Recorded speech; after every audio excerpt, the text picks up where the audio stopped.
শিক্ষক ও শিক্ষাকর্মীদের ওপর পুলিশি হামলার প্রতিবাদে শিলিগুড়ি থানার সামনে জেলা কংগ্রেসের বিক্ষোভ। শিক্ষক ও শিক্ষাকর্মীদের ওপর পুলিশি হামলার প্রতিবাদে শিলিগুড়ি থানার সামনে বিক্ষোভ করল দার্জিলিং জেলা কংগ্রেস। সুপ্রিম কোর্টের রায়ে 26,000 শিক্ষক শিক্ষাকর্মীর চাকরি চলে যাওয়ার পর রাজ্যের শিক্ষামহল উত্তপ্ত হয়ে ওঠে। ডিআই অফিস ঘেরাও করতে গিয়ে শিক্ষকদের ওপর পুলিশের লাঠিচার্জ ও লাথি মারার ঘটনার ক্ষোভ ছড়িয়ে পড়ে রাজ্য জুড়ে। এই ঘটনার প্রতিবাদে রবিবার শিলিগুড়ি থানার সামনে বিক্ষোভ কর্মসূচি পালন করে কংগ্রেস। মাটিগাড়া নকশালবাড়ির প্রাক্তন বিধায়ক ও দার্জিলিং জেলা কংগ্রেস সভাপতি শঙ্কুর মালাকারের নেতৃত্বে কংগ্রেস কর্মীরা শিলিগুড়ি থানার প্রধান গেটে জমায়েত হন। বিক্ষোভকারীরা পুলিশের ভূমিকার তীব্র সমালোচনা করে স্লোগান দেন। তারা শিক্ষক ও শিক্ষাকর্মীদের উপর এই ধরনের নির্যাতনকে অগণতান্ত্রিক ও নিন্দনীয় আখ্যা দেন।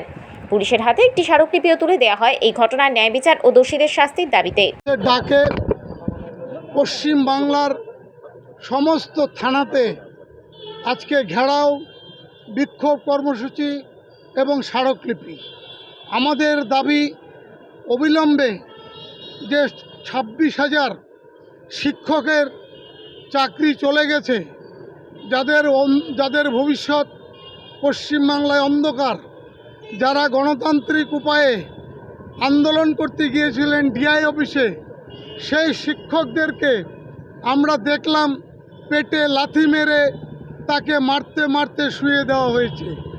আমরা ভারতের জাতীয় কংগ্রেস, আমরা সরকারে নাই, কিন্তু আমরা মনে করি আমরা দরকারে আছি।